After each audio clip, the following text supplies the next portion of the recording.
नमस्कार साथियों, आपका स्वागत है आपके खुद के YouTube चैनल सत्यप्रकाश सिंह में। और मैं हूं आपका साथी सत्यप्रकाश सिंह। आज उत्तर प्रदेश शिक्षा मित्रों के संबंधित जो लेटेस्ट न्यूज़ है उसके ऊपर चर्चा करेंगे। शिक्षा मित्र और अनुदेशक करेंगे समर कैंप पर लोगों की मिलीजुली प्रतिक्रिया, और कुछ लोग समायोजन का अलग ही अर्थ निकाल रहे हैं। इसके ऊपर भी हम लोग चर्चा करेंगे। तो सबसे पहले बात करते हैं देवी दत्त जी की। उन्होंने कह रखा है कि शिक्षा मित्र पिछले 25 साल से नौकरी कर रहा है, किंतु आज तक अपर राज्य परियोजना निर्देशक महोदय जी के पास शिक्षा मित्रों का विवरण नहीं है।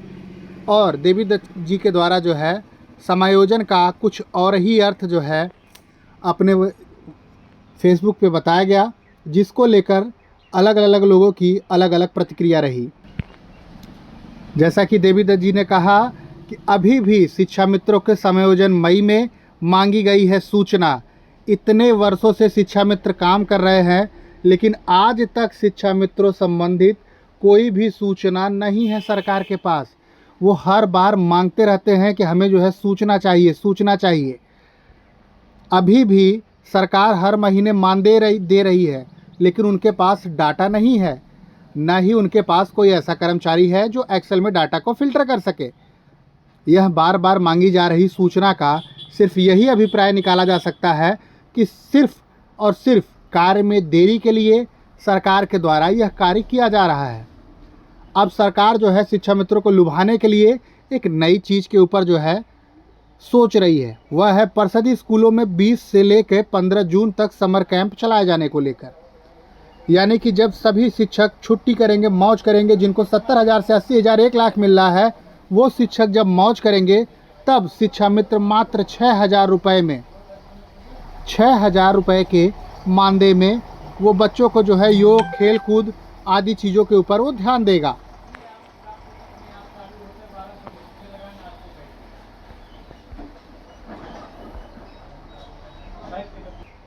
इससे संबंधित नोटिफिकेशन में ये कंचन वर्मा जी, महानिदेशक स्कूली शिक्षा उत्तर प्रदेश, उन्होंने कह रखा है कि सेवा में अपर मुख्य सचिव बेसिक शिक्षा विभाग उत्तर प्रदेश शासन लखनऊ परिषद उच्च प्राथमिक और कंपोजिट विद्यालय ग्रीष्मकालिक समर कैंप लगाए जाने के संबंध में 16 अप्रैल को इन्होंने जो है मांग की है अपर मुख्य बेसिक शिक्षा से कि बच्चों के लिए नए अनुभव खोज करना, नए दोस्त बनाना, खेल खेल में कुछ नया सीखने का यह सही समय है। इसलिए ग्रीष्मकाल में समर कैंप का आयोजन किया जाए, जिससे बच्चों को सार्थक और रचनात्मक वातावरण का सृजन मिलेगा और समर कैंप में बच्चों के द्वारा विद्यालय में होने वाली नियमित पढ़ाई से भिन्न रोचक गतिविधियों का आनंद ले सकते हैं तथा विभिन्न सामाजिक कौशल विकास कर सकते हैं। यानी कि अब शिक्षा मित्र मदारी हो गया है, वह जो है मनोरंजन करके दिखाएगा कि किस प्रकार से लोगों को मजा आए। अब अखबार में क्या छपा है सबसे पहले वो बता दें कि अनुदेशक और शिक्षा मित्र कराएंगे समर कैंप, मिलेगा 6,000 का मानदेय। यह जो है सुबह 7:30 से 10:30 तक चलेगा। समर कैंप के शिक्षा मित्र और अनुदेशक स्वप्रेरणा अध्यक्ष शिक्षकों द्वारा किया जाएगा।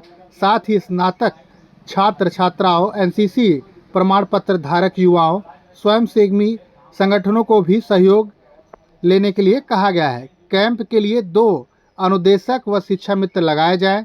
उन्होंने कहा कि समर कैंप में बच्चों में सामाजिक व सांस्कृतिक मूल्यों की समझ विकसित की जाएगी, जिसमें खेल कूद, कला, विज्ञान और सांस्कृतिक गतिविधि से बच्चों का समग्र विकास किया जाएगा। इसी में कक्षा 6 से लेकर 8 तक के बच्चों को भी बुलाने की बात कही गई है। इन्हीं शिक्षा मित्रों के ही भरोसे 21 मई से लेके 15 जून तक। अब मैं आपको बता दूं कि इससे जो है संबंधित शिक्षा मित्रों ने क्या कह रखा है। शिक्षा मित्रों की तरफ से कहा गया है कि समर कैंप को लेकर शिक्षा मित्र परेशान क्यों है। जब विद्यालय का इंचार्ज स्कूल खोलेगा तभी तो आप प्रवेश करेंगे अंदर। शिक्षा मित्र के पास विद्यालय की चाबी और कोई प्रभार नहीं होता, फिर टेंशन किस बात की।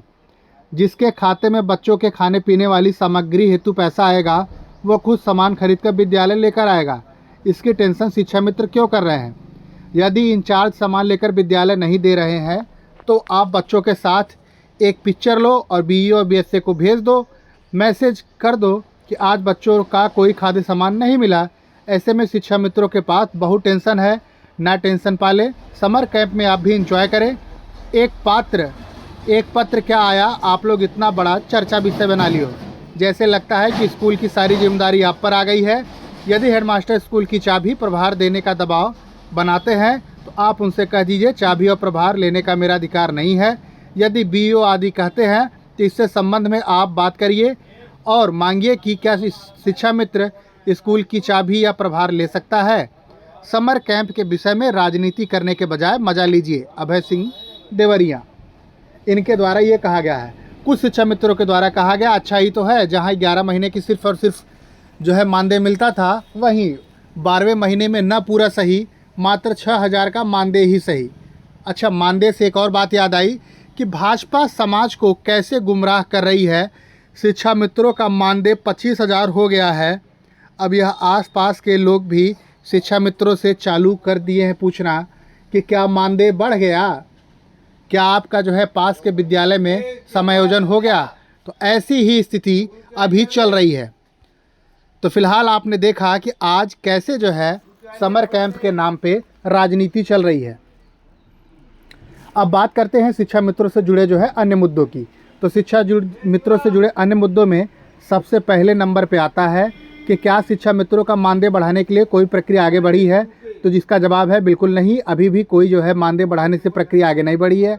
तो क्या कोई शिक्षा मित्र जो है संगठन इसको लेकर कोई धरना वगैरह करने वाला है? जी नहीं, कोई धरना नहीं करने वाला है। लोगों ने जो है सिर्फ और सिर्फ ये बात फैला रखी है कि धरना होने वाला है, लेकिन ऐसे धरने की कोई खबर अभी तक नहीं मिली है। बाकी जो है आपको बता दें कि शिक्षा मित्रों से संबंधित लोगों ने एक और सवाल पूछा, क्या इस समायोजन का मतलब है लोगों को जो है एक शिक्षक के तौर पे जो है नियुक्त किया जाने वाला है? तो नहीं, इस समायोजन का अर्थ सिर्फ और सिर्फ इतना है कि जो भी व्यक्ति शिक्षा मित्र के तौर पे कार्य कर रहा है वह मात्र 10,000 के मानदेय पर ही कार्य करता रहेगा। बस उसका एक विद्यालय से दूसरे विद्यालय जो है ट्रांसफ़र हो रहा है। समायोजन का यहाँ पे अर्थ ये है। बाकी समायोजन का अर्थ लोगों के द्वारा अलग अलग बताया जा रहा है, वह बिल्कुल गलत है।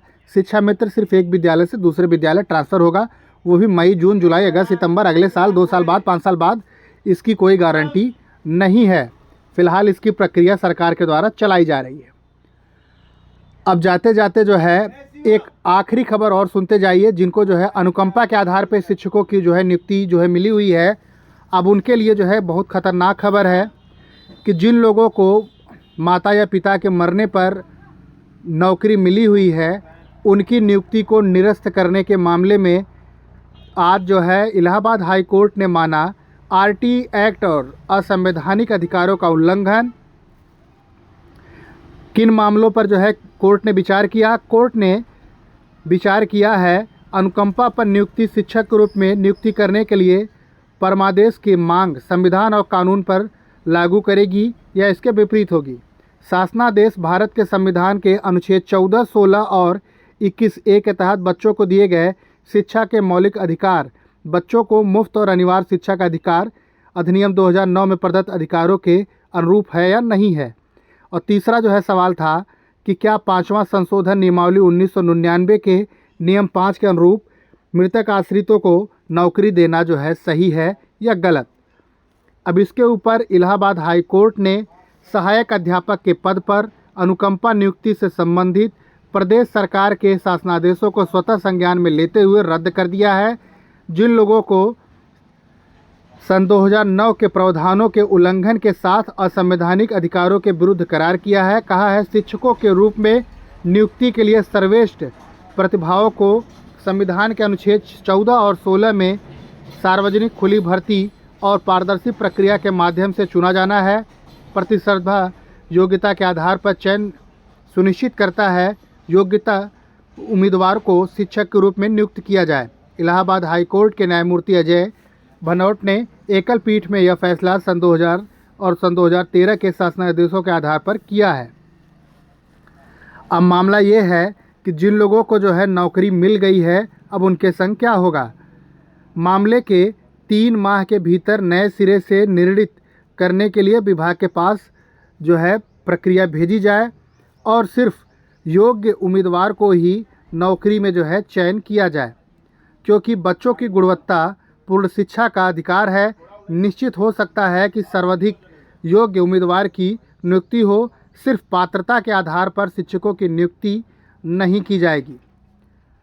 अब याचिका शैलेंद्र कुमार, सितेश कुमारी, अनुपम, दीपमाला कुशवाहा और अनिरुद्ध यादव सहित मृत सरकारी कर्मचारियों के आश्रितों के ने दायर की थी। उन्होंने 4 सितंबर 2000 और 15 फरवरी सन 2013 के शासनादेशों के तहत बेसिक शिक्षा परिषद में सहायक अध्यापक पद पर अनुकंपा नियुक्ति मांगी थी। इस शासनादेशों में सिर्फ न्यूनतम शिक्षक अर्हता के आधार पर शिक्षक नियुक्ति देने का प्रावधान था। इसमें मेरिट आधारित चयन की आवश्यकता नहीं थी। लेकिन अब आपने चाहे बीएड कर रखा हो तो आप जो है इंटर कॉलेज में नौकरी नहीं पाएंगे, या फिर आप प्राइमरी में जो है सिर्फ और सिर्फ बीटीसी के आधार पे नौकरी नहीं पाने वाले हैं। अगर आपने पाया है, अगर किसी ने उसके खिलाफ़ जांच कराया तो हो सकता है आपकी नौकरी चली भी जाए। फिलहाल आज के लिए इतना ही। बाकी अन्य खबरों के लिए बने रहे हमारे साथ। मैं हूं आपका साथी सत्य प्रकाश। धन्यवाद।